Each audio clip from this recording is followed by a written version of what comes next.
I think people vastly underestimate how much cheap energy does for us. And it's kind of strange that we underestimate it, because when we discovered fossil fuels, that was such a huge unlock, right? There's an early unlock in human history that's also related to energy that people also completely underestimate, is when we figured out that we can have meat over fire and that we can cook meat, right? When you eat meat that's cooked, you get a lot more calories out of it. This was the first huge human energy unlock.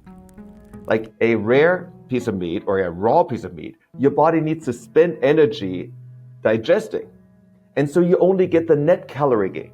But when it's cooked, you get a huge net calorie gain. And so our invention of fire is part of what made human civilization possible. So like we have this history of making vast civilizational leaps that are based on energy. And then we're like, get ourselves into this low energy trap, and like idiots are walking around going, seem to have a lot of problems. I wonder, like, we're working on this little problem, working on this little problem. No, like, we need a huge energy unlock, and that will make a lot of these other problems go away. Maybe not go away, but it'll make them solvable. Let's put it that way.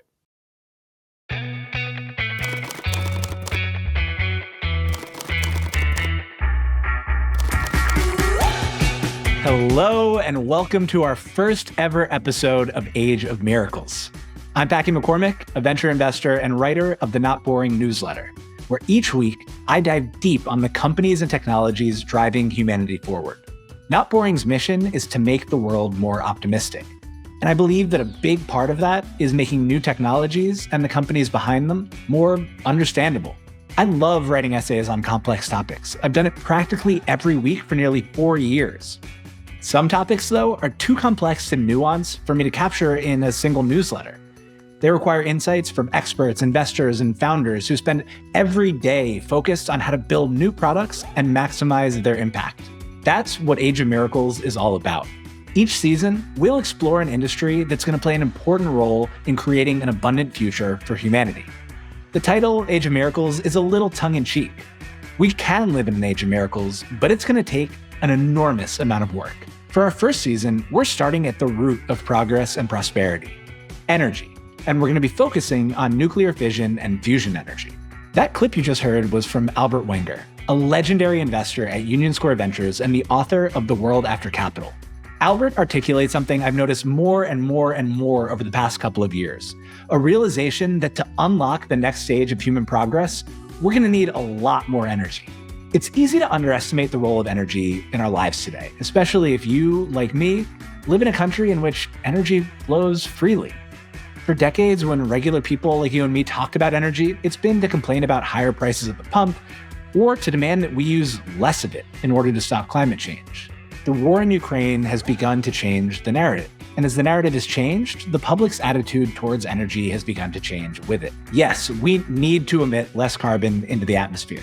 And we even need to pull gigatons of it out of the atmosphere. But that doesn't need to come at the expense of energy usage or human progress. Quite the opposite. We have the technology to consume much more energy while also fighting climate change. When technology goes right, we can have it all. I personally want a future of energy abundance, and I want that future to come as soon as possible. More energy raises the floor and the ceiling. It can help pull billions of people up to a Western standard of living and power all of the futuristic technologies entrepreneurs can dream up. The GPUs that power AI, electric cars, supersonic jets, robots, water desalination, 3D printing, even transportation among the stars. You name it, more energy helps.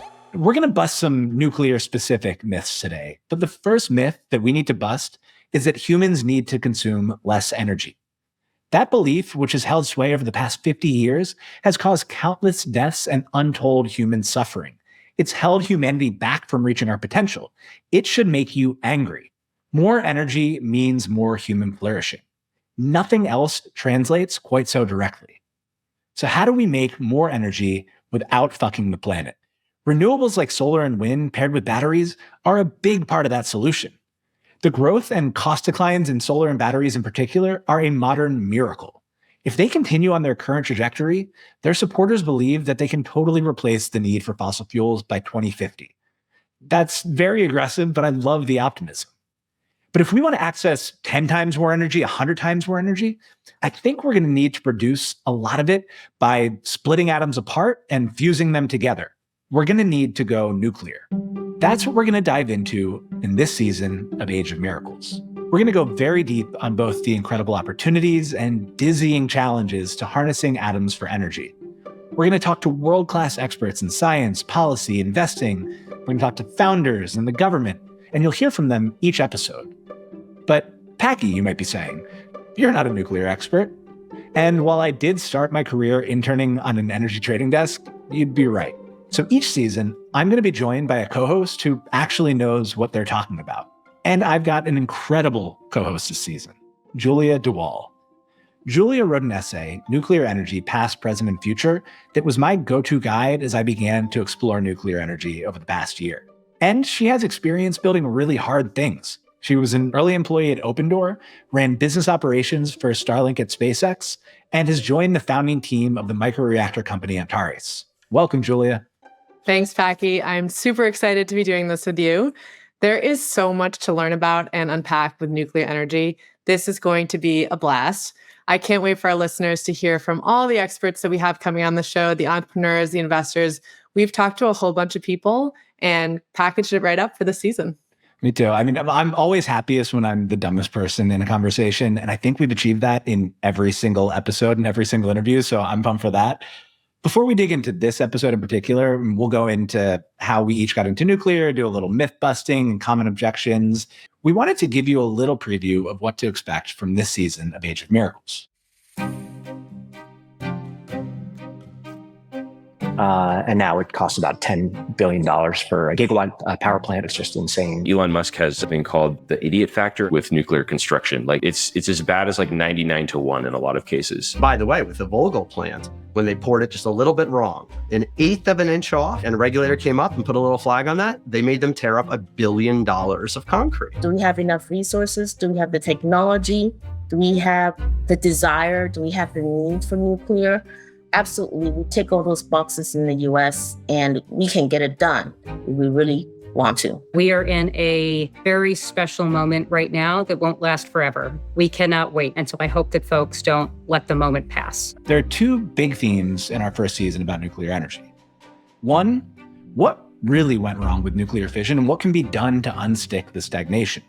Can nuclear ride the same kind of learning curves that solar has? And two, when will we get to commercial fusion energy? And if we do, will it obsolete the need for any of the other energy sources we discuss, including fission? Of course, these are age-old questions in technology.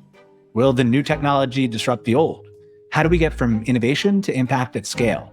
But the complexities and nuances and surprises in nuclear are unlike anything I've ever encountered. And I pride myself on being able to explain complex, nuanced topics in easy-to-understand ways. Julia has literally helped launch satellites to get us fast global internet. We're used to these kind of complex, hard problems, and this one is a brain bender. It really is. On this season of Age of Miracles, we are going to unabashedly nuke-pill all of you because fundamentally, we believe that we don't get to energy superabundance and better futures without popular support for more clean energy, and we need nuclear in the mix. That's not to say that we're zealots here. There's a lot to like about different energy sources too, for different reasons. And nuclear is going to have to get a lot cheaper to compete in the market. But we do think that the historical fear of nuclear is misguided, that more energy powering more growth is a good thing, and that a nuclear-powered future is possible. We'll have been successful if you leave this season believing that more nuclear power is a good thing. We need to figure out how to produce it economically, and that you're deeply aware of the roadblocks that need to be overcome to do so.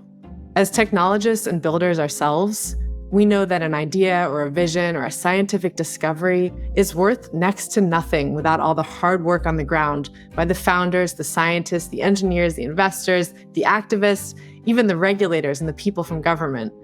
Because the bigger the impact to humanity, and clean, abundant energy is one of the biggest things we can do as a species, the bigger the collective effort from many, many, many people, and the more clear-eyed we have to be about challenges and creative solutions. So we're going to spend the season diving into all of this. On this episode, we're just at step one of our journey here to nuke-pill you and to help us all move forward towards the future of energy superabundance. So let's talk nuclear fission. This summer, on August 11th, the Illinois chapter of the environmental group Sierra Club tweeted a celebratory tweet along with smiling picture of Illinois Governor J.B. Pritzker. It said, "Breaking. Today, Governor Pritzker vetoed SB 76, a bill that would have lifted Illinois' moratorium on new nuclear plants. Thank you, Governor Pritzker." 5 years ago, maybe even a year ago, the tweet would have been largely ignored. Maybe celebrated by environmentalists and the passively climate supportive, booed by the hardcore niche of nuclear advocates, but mostly ignored. In the year of our Lord 2023, the Sierra Club got ratioed. 113 likes to 424 quote tweets and a bunch of replies. I'll read you a sampling. Paul E. Williams, the executive director of the Center for Public Enterprise, tweeted, "Good news for coal and natural gas burning thanks to Sierra Club, Illinois." Value Drift, an anon account, tweeted, "Environmentalists must be stopped for the good of the environment." Armando Malusky tweeted, "You people are climate arsonists, an absolute disgrace." Even Jason Calacanis, JCal, the host of the All In podcast, got in on the action, tweeting, "Really, Governor Pritzker, what's your thinking here? Because we need to be energy independent in the US, and the planet is basically on fire." I looked through the hundreds and hundreds of replies and quote tweets so that you don't have to, but we will put a link in the show notes in case you want to, because it's kind of fun. Mark Nelson, a nuclear advocate, summed it all up. He said, "These frauds are hopefully not going to be with us much longer." Now, Twitter is not a perfect microcosm of reality, but the response to Sierra Club's tweet reflects a huge shift in the United States, growing support for nuclear energy. According to the latest Pew poll in April 2023, 57% of American adults say that they favor more nuclear power plants to generate electricity in the country, up from 43% in 2020. And nuclear power has bipartisan support. 67% of Republicans now want more of it, as do 50% of Democrats. The dunks on Governor Pritzker were blind to party lines. The war in Ukraine certainly played a role in nuclear's growing popularity. It made energy security a real and present issue and forced people to take a look at the facts. When they did, they saw that nuclear fission is the cleanest, safest form of energy we have. All of a sudden, people want to consume more energy. Or rather, they want to do a lot of the new things that mean that they'll need to consume a lot more energy, not less. In the course of a couple of years, conservation is out and energy superabundance is in. That's good. Energy is a positive-sum game. The more we have, the better people do. Give us more solar, wind, geothermal, and more nuclear. Nuclear energy has gone from controversial to just about consensus in the last couple of years, at least within tech circles. As Eid Bengard recently tweeted, pro-nuclear is an atrociously obvious stance. I don't want to have the quote, "is nuclear bad" convo. I want to have the how and where will cost incentives point to nuclear over other sources convo. And that's exactly the conversation we're going to have in the first half of this season as we dive into nuclear fission. We're going to try to untangle the web of issues that make nuclear so expensive to build in the US today, and spend a lot of time talking to the people on the front lines who are trying to build nuclear more cheaply. Should we build more of the same large-scale design over and over again so we can do it more quickly and cheaply and predictably? Or should we experiment with new reactor designs to take advantage of advances in our knowledge and technology? Do we need to rally to change regulations? Or is the regulatory burden issue just overblown? Should the government play a more active role in the development of nuclear capacity? Or should we let the free market do its work? The answer is often, it depends, or both. We'll present the best thinking we can find, but as with any of the best educational content, this show will work best when you engage with it, dig deeper, and come to your own conclusions. To help, we'll put together a resource guide that we'll update with each episode, which you can find at ageofmiracles.co. Julia, you're kind of the archetype here. Someone who's been interested in and involved in technology broadly, who's gotten up to speed on nuclear really quickly. The goal of today's episode, I think, is to condense everything that you've learned in the past couple of years diving into nuclear into just one episode. And not everything, but we'll address some of the most common myths and the 101 stuff that we just need to do to clear the decks. And then we'll set the stage for the 201 stuff, the stuff that I don't think anybody has the complete answer on, but that we'll spend the whole season talking to experts about. To start, though, how'd you get nuke-pilled? Yeah, it goes back about a year and a half. I was working at SpaceX at the time, and we were trying to get Starlink into Ukraine after the war broke out in February.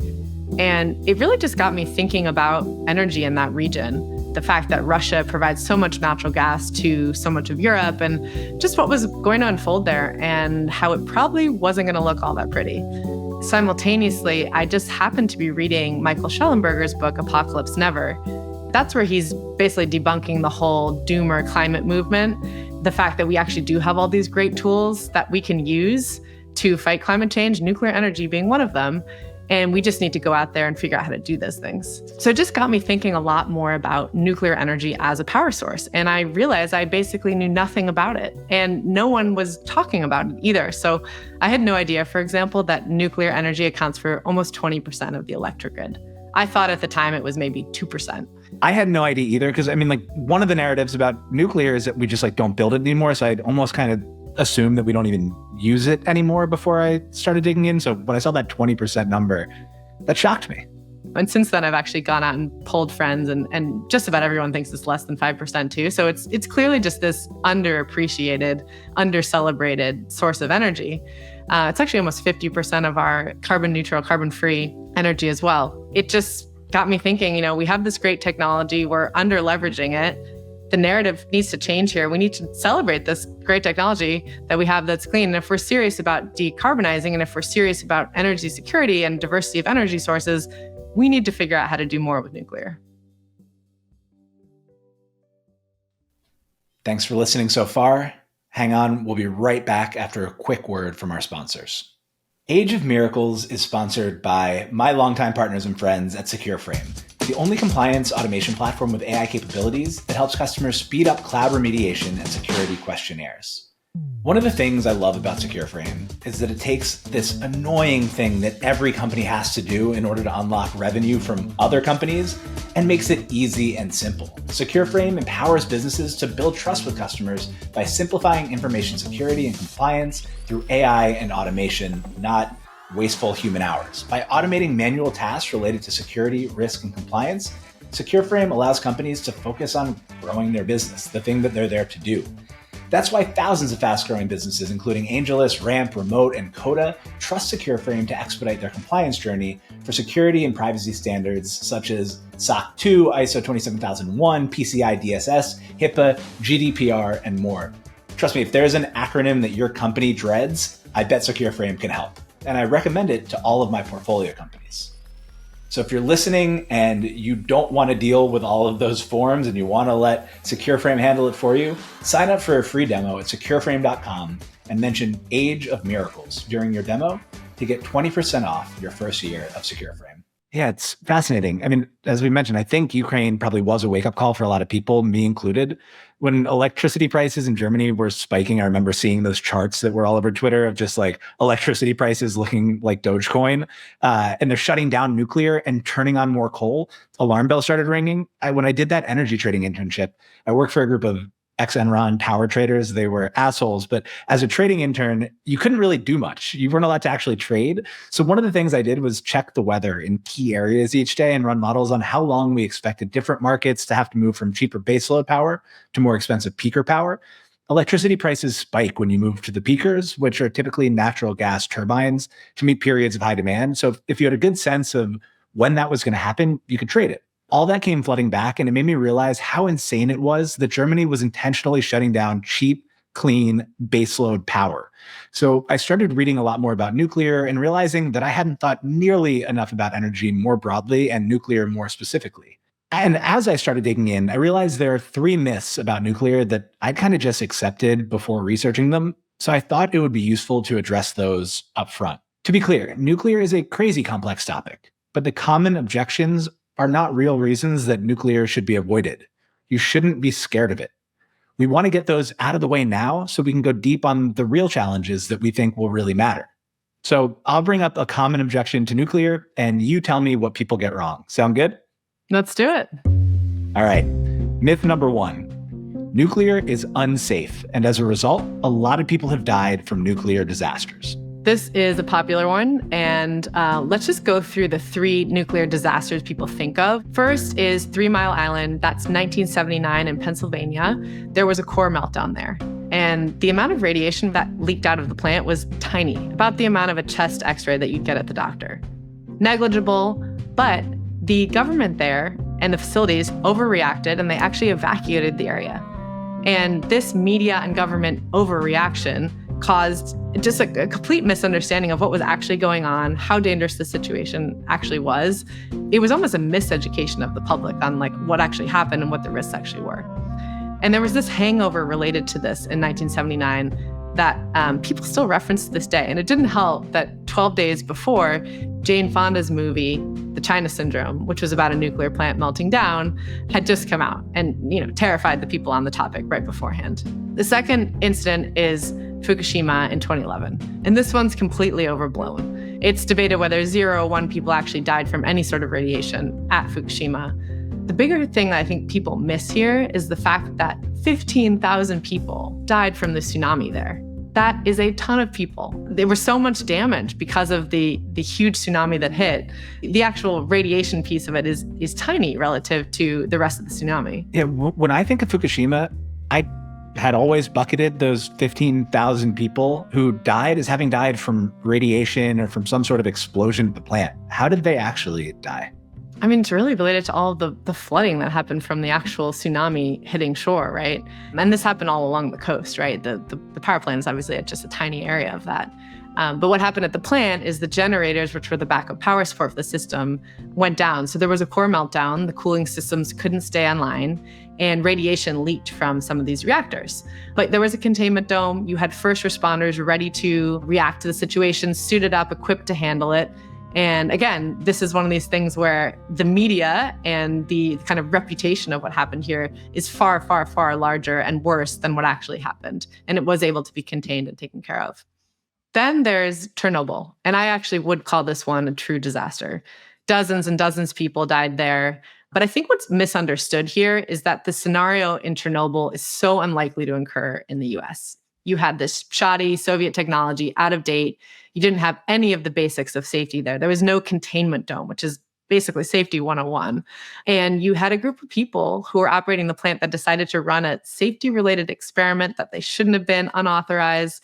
That messed up, caused a meltdown to occur. And then the worst thing that happened is that people tried to cover this up. And so you had all of these things compounding together into what did actually turn out to be a true disaster. A lot of radiation leaked out. And again, this is not something that I think we would ever see in the US, given all the regulatory and safety environment that we live in here. Yeah, I wanted to ask about that one first, because safety is actually the thing that got me. Like, I always thought that there was this trade-off between, we have this really great, clean source of energy, but it's actually pretty dangerous. And there's these meltdowns that happen occasionally and they kill thousands of people. And the thing that got me to take nuclear more seriously was this great Our World in Data chart where they show the most dangerous sources of electricity, starting with brown coal at the top, responsible for 33 deaths per terawatt hour produced. And then you go all the way down the chart past oil, gas, all these other sources. And right down to the bottom, right between wind and solar, is nuclear energy at 0.03 deaths per terawatt hour produced versus 33 for brown coal. So 3 orders of magnitude less than brown coal. Solar, wind, and nuclear are in a league of their own when it comes to safety. And yet in Germany, they're taking nuclear off the grid and putting coal back on the grid. It's just absolutely nonsensical. So I'm glad that we addressed the safety one first. Okay, myth number 2. We have no safe way to dispose of nuclear waste. This is a big one, and you'll hear about this one a lot. I like to just flip this one entirely on its head. What if someone said to you, Packy, the nuclear industry is the only industry that manages their toxic waste? Wouldn't you be impressed? Yeah. But that's not the way anyone sees it.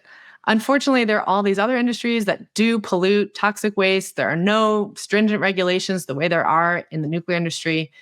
So really, no one is taking care of their waste the way that the nuclear industry does. And the first thing I'll say about the nuclear waste itself is that it is tiny, takes up a really, really small amount of space. All of the nuclear waste that's been produced in the US can fit inside a football field stacked 10 meters high. And we contain all of it. It is sitting there at nuclear power plants within concrete canisters, and it has never caused any injuries or death to anyone. And so we're doing just fine. And that's just the status quo, the way we do things today. There's also an even better solution, which would be to bury our waste deep underground, which is where uranium actually comes from. And we've had plans to do this at a place in Nevada called Yucca Mountain. But unfortunately, this is one of these massive bureaucratic boondoggles, and it is sitting there not complete because of too much infighting about how to get this done. Completely caught up in red tape.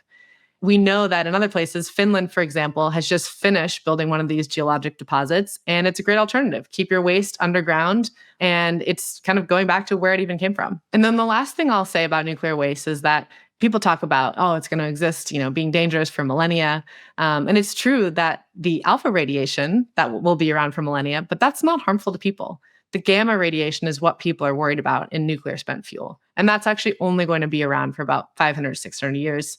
And we have some great solutions to do that today with the CAS setup we have or with those geologic deposits. The thing that sticks in my mind when we talk about waste, and you just mentioned the CASP, is that image of Maddie Hilley, who's a nuclear advocate, pregnant and hugging one of these giant cement things filled with spent fuel, saying to the world, like, look, I'm putting myself and my baby at quote unquote risk here by doing this. And I think the images are so powerful on both sides of the nuclear debate. So I like to see her fight back a little bit with images of her own. Totally. I think it was really cool she did that because nobody really knows what nuclear canisters look like, right? And how we store waste. We've had The Simpsons, that's showing green goo spewing out of containers. But in reality, it's actually all very neatly contained, very safe on the premises of the reactor site. I love The Simpsons, but I do wonder how much The Simpsons have contributed to anti-nuclear sentiment. Because now when I thought of nuclear, I pictured two things. One, that there are people like Homer Simpson operating nuclear plants. And then two, that one Homer operating a plant could cause a huge meltdown, neither of which is true. So I don't know. I love The Simpsons, but I'm a little conflicted on that one. I don't think it was worth it. I don't know. All right. Myth number 3, nuclear power facilitates nuclear proliferation. Proliferation is something people worry about, and they should. There's mostly just been this association, though, of nuclear energy with nuclear weapons, but they actually couldn't be more different. It is virtually impossible to create nuclear weapons from nuclear fuel. The processes that you go about to create each of them are just so different. Nuclear fuel has actually gone through many, many steps from its original raw uranium format to be able to be in a fuel format. To build a bomb requires a completely different set of processes and equipment, and you need to have a lot of money and know-how to do this.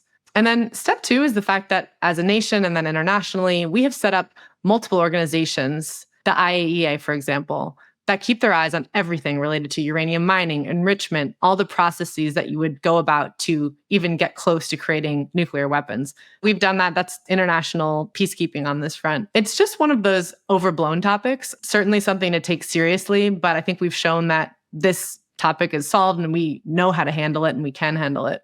This is actually a fun fact here that I love to share with people because I was blown away when I heard about it. So let's take the opposite, flip this on its head once again, where you take nuclear weapons and the uranium and the plutonium in those, and you actually turn them into nuclear fuel. And there was a program called Megatons to Megawatts that started in 1995, where we took Russian nuclear weapons, disassembled them, took out the enriched uranium, and created fuel. And that powered almost 10% of our grid for almost 20 years in the US. So really fun. It's like almost the counterpoint here. There's probably some opportunity to take these weapons and turn them into fuel instead of people constantly worrying about the other way around. Yeah, that's absolutely incredible. Atoms for Peace, USA. I love it. So to recap, myth number 1, nuclear is unsafe. And as a result, a lot of people have died from nuclear disasters.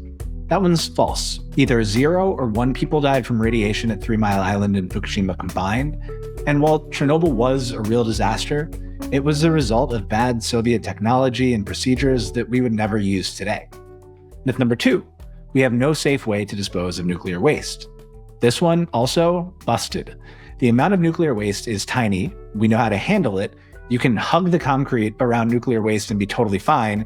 And there are now even companies using waste as fuel. And myth number 3, nuclear power facilitates nuclear proliferation. 1, this is less than a concern than people think because of the physics. But then 2, we've set up a watchdog and regulatory framework around the world that ensures that it's just not an issue. Right. And I don't want to hand wave these issues away. A big reason that these 3 areas are now myths is because people put in the work to address them. And we'll put links in our resource guides so y'all can learn more. As we'll talk about in the next episode, one of the mistakes that early nuclear advocates made was overpromising. And we want to give the issues the nuance and the depth that they require. But I really think at this point, these 3 issues don't present cause for concern, and certainly aren't enough of a basis for serious people to oppose nuclear. We wanted to speedrun these 101 issues so that we can spend more time on the real challenges and opportunities for nuclear. Okay, so what are those real challenges and opportunities? We've gone through the easy myths, now let's dig into the realities.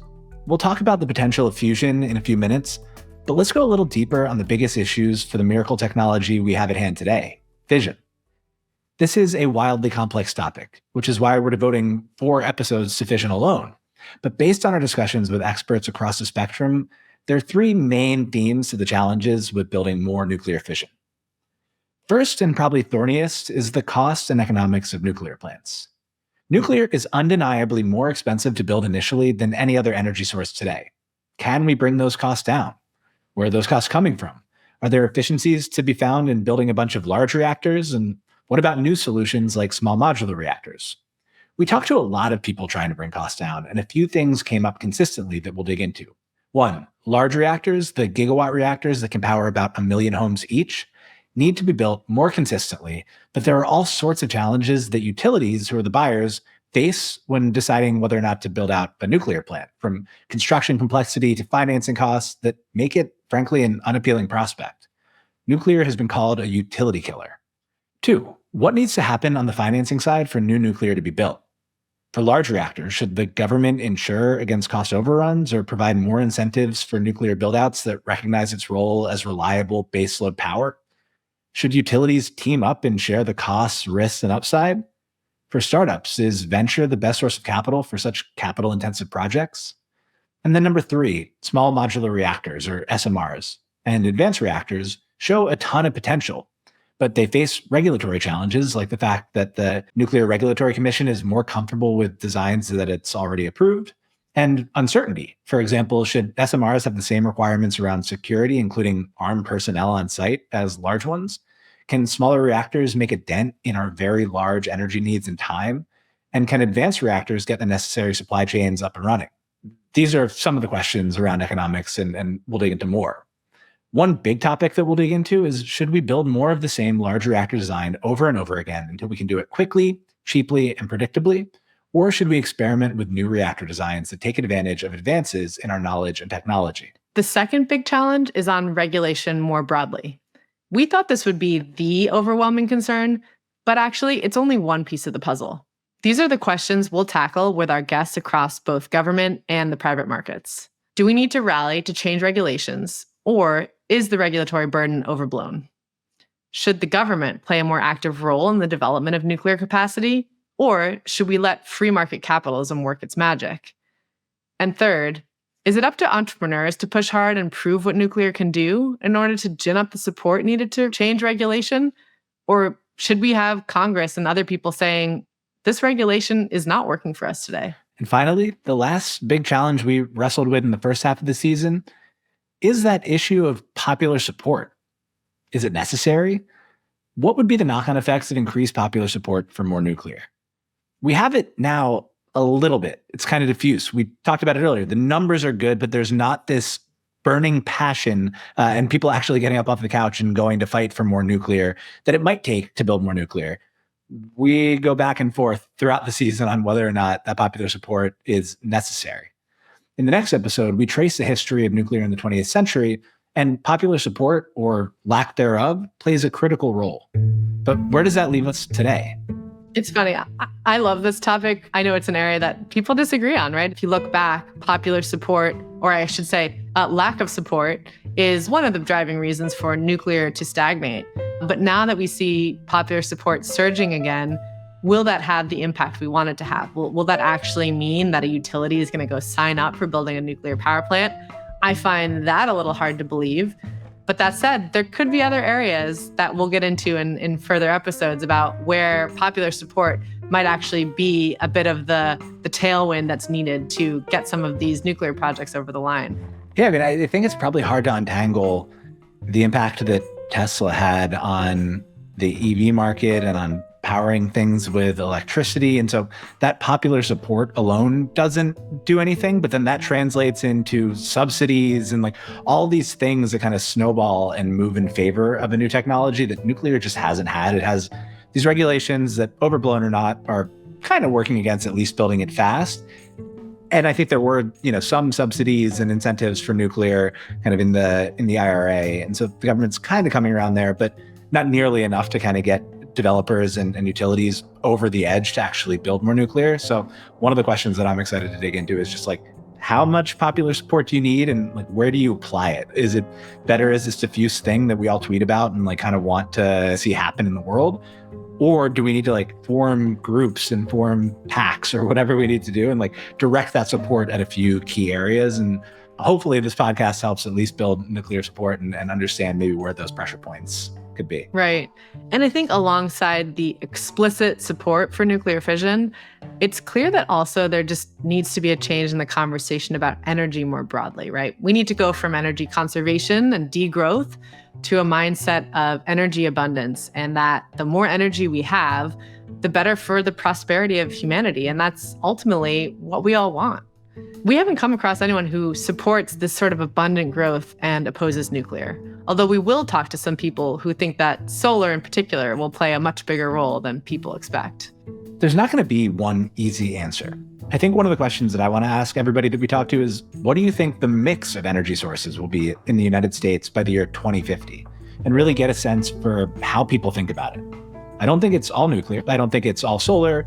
I certainly hope it's not all oil, gas, and coal. It's probably a mix of all those things. Or maybe it's all just fusion.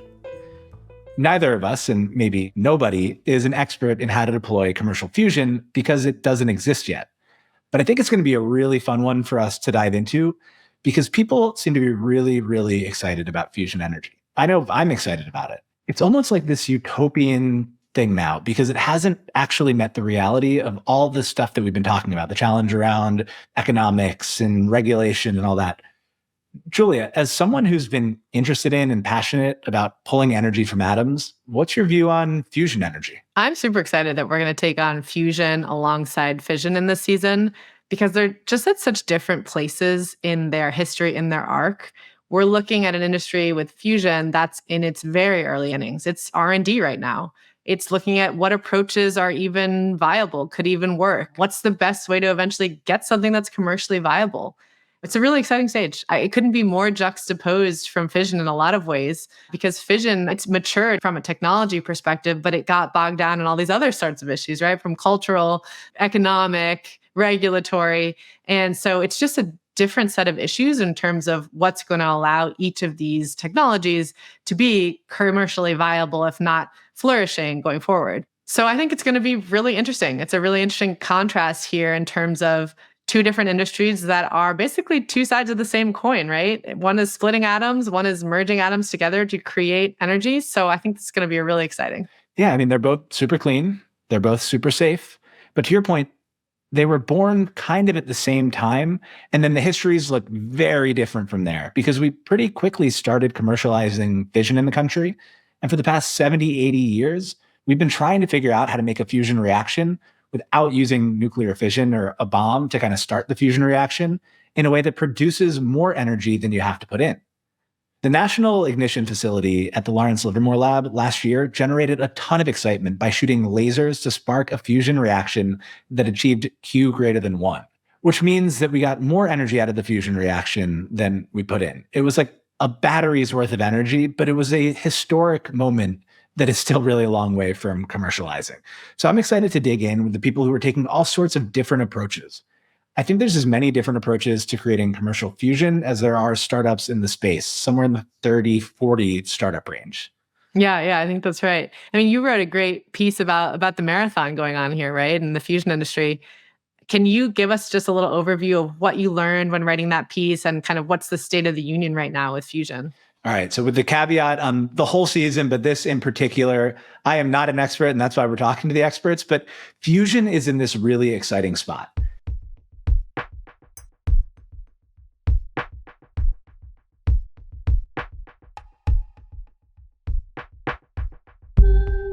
So the joke about fusion, like the joke about autonomous vehicles before it, is that fusion is always just 30 years away. Every year, fusion is 30 years away. I think we're in a spot where that's actually not true anymore.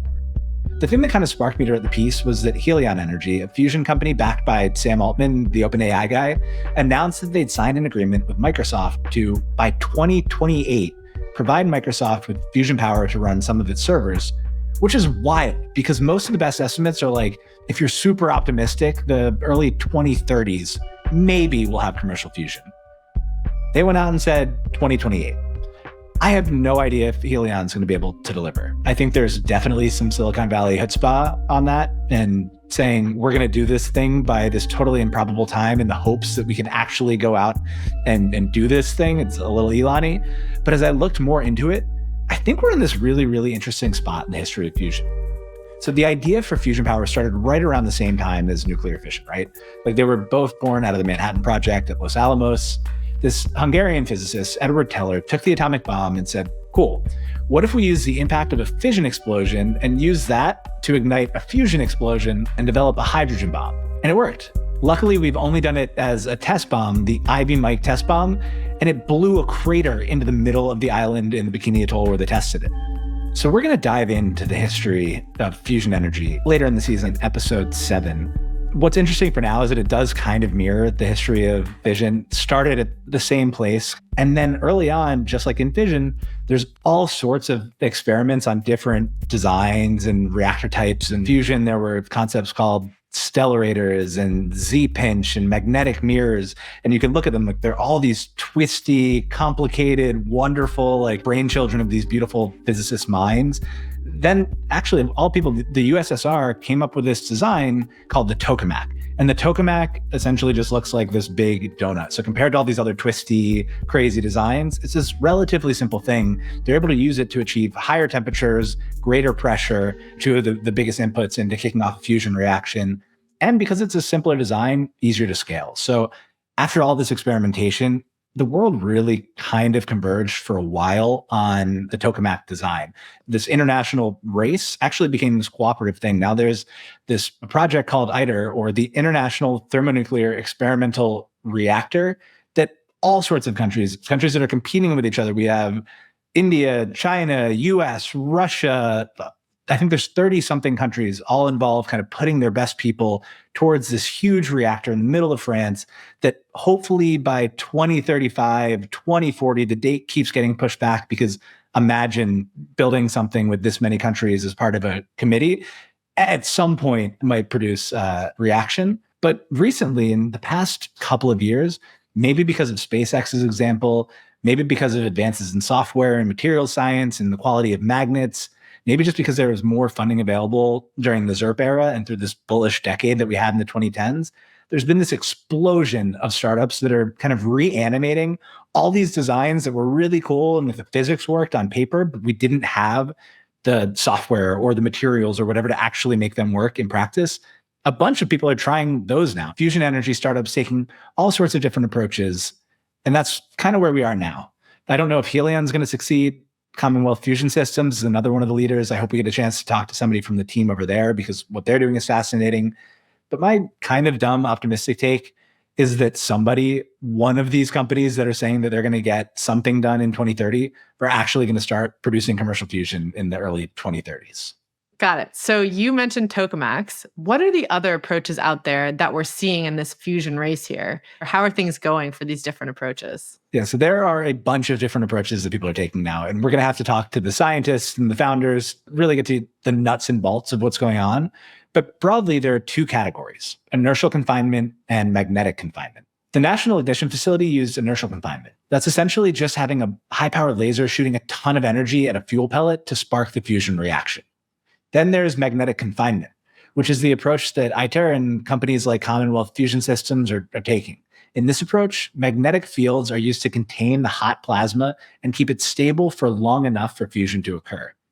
Tokamaks are the most common approach here, but there are others like stellarators and Z-pinch and magnetic mirrors and levitated dipoles and all the things that they were trying to do back in the 1950s and 1960s, that whether it's because we have better magnets now, whether it's because we have better modeling and simulation software, a lot of those things that never worked or worked on paper but were too complex, people are now trying again. So there's magnetic versus initial confinement, and within each, there are a bunch of different designs. Helion is actually trying a hybrid, magneto-inertial. And then there are a number of different fuel types like deuterium, tritium, and helium-3 and more. And so I think of the 30 or so companies that we're tracking in fusion, all of them are different combinations and permutations of these different inputs. And just like nuclear fission, I think what we're also seeing is that they're trying to apply to a wide range of applications. So there's companies like Avalanche Energy that want to have a small reactor that you could bring essentially on a camping trip with you, all the way up to Commonwealth Fusion and TAE and Helion that are trying to go grid scale. It's just a bunch of people taking different approaches, and we'll see what happens. Super interesting overview. I am so excited to hear more from the founders themselves and the investors who are thinking about this space. One other angle I'm curious about and excited to learn more on is, what will the regulatory framework be like? How far are we in developing that? How are people thinking about standing up a regulatory framework for this new industry? The thing fusion has on its side is the fact that it's clean, right? And I'm using that word kind of intentionally, but from a branding and reputation perspective, fusion's clean. It hasn't had the same issues and the challenges that you have to deal with when you're actually operating in the real world like nuclear fission has. So during the environmental movement of the 60s and 70s, fusion wasn't a thing to protest against because it wasn't a thing that existed. And so I think it skipped a lot of that. And the way people are viewing it now is as this kind of hope for this clean, safe, abundant energy future. It's viewed the way that I think nuclear fission would be if nuclear fission were developed today. And so I hope we can take that support and some of the work that, frankly, people in the fission industry are bearing the brunt of to establish a clear framework that fusion hopefully should be able to plug into something kind of even cleaner and easier there than fission's had to do. But I think it's too early to tell. We need to actually produce this stuff first. Yeah, totally. I was going to go right there actually with the public sentiment piece, yet it does feel like it's a total clean slate for nuclear fusion right now. And it makes me wonder if they should drop the nuclear altogether, just go fusion solo. Yeah, I think branding is important. Josh Wolf, who we talked to in the season, wants to rebrand nuclear as elemental energy, just to kind of give it a clean slate there. I think names do matter. And I think people within the fusion industry are actually just going with it's a fusion company or a fusion energy company. I do hope that they do that without throwing fission under the bus. I think when I was doing research for that piece, there was a lot of like, no, fusion is like the actually safe one, the actually clean one. There's no waste, like all these things and kind of these myths that we busted earlier. I think fusion is maybe trying to separate itself a little bit from fission at the expense of fission. I just want all of our energy sources to get along. Absolutely. Well, we've covered a lot of great ground this first episode, and I'm super excited for the rest of the season. We hope you come out of this episode nuke-pilled enough to want to learn more, like we've become. We hope that you understand the basics, that we've put some myths out of your mind, and that you have a good idea of the type of questions that we're going to be wrestling with throughout the rest of the series. We can live in an age of miracles, but it's going to take a lot more than technological innovation. We have a lot of work to do. So in the next episode, we're going to start wrestling with these questions by unpacking the history of nuclear in the US, where we went wrong, and what lessons we can take away. I'm excited to do that one with you, Julia. I'll see you on the next episode. See you then. Thank you for listening and watching to this episode of Age of Miracles. If you like what you hear, please rate, subscribe, and share. And if you're feeling really generous, tell us what you think in the comments. Plus, we have a ton of resources and references in our resource hub if you want to go deeper. And we've linked them all in the show notes below. See you next week.